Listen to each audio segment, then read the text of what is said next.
جب ہجرت کے 9ویں سال آخری وارننگ دی گئی تھی مشرکین عرب کو کہ اب صرف تمہیں چند مہینے کی مہلت دی جا رہی ہے، اس دوران میں آخری فیصلہ کر لو اسلام قبول کرنا ہے یا نہیں، اس لیے کہ اس کے بعد مشرکین عرب کے لیے کوئی رعایت نہیں ہوگی، جو لوگ اسلام قبول نہیں کریں گے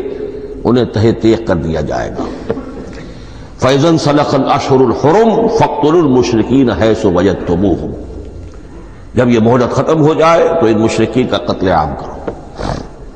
اس کی وضاحت پھر جب سورہ توبہ ہم پڑھیں گے تو اس وقت یقیناً ذہن میں کچھ اشکالات آئیں گے، لیکن اس وقت اس ضمن میں تفصیلی بحث کا موقع نہیں۔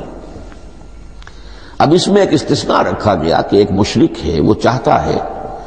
کہ اتنا بڑا چیلنج جو ہمیں دے دیا گیا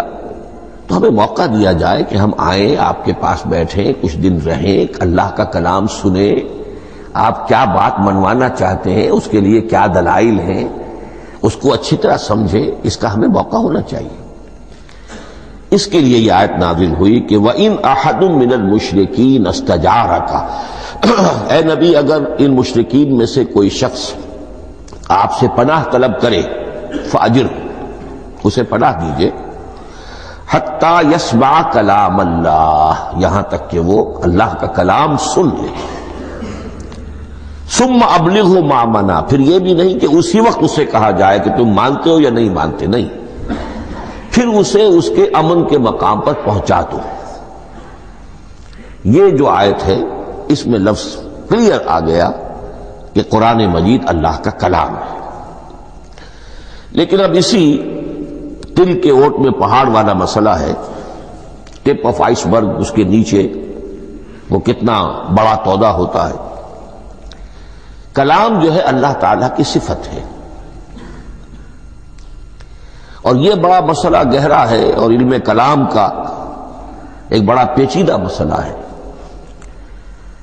کہ ذات باری تعالیٰ اور اس کی صفات کے مابین کیا ربط و تعلق ہے۔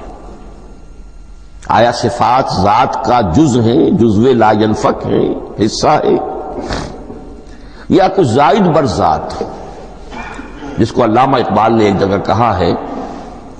صفات ذات حق، حق سے جدا یا عین ذات۔ یہ ہمارے علم کلام کا ایک بڑا پیچیدہ مسئلہ ہے، لیکن یہ کہ اس میں متکلمین کا جو تقریباً اجماعی فیصلہ ہے وہ دو لفظوں میں آتا، لا عین ولا غیر۔ اللہ کی صفات نہ تو اس کی ذات کا عین ہے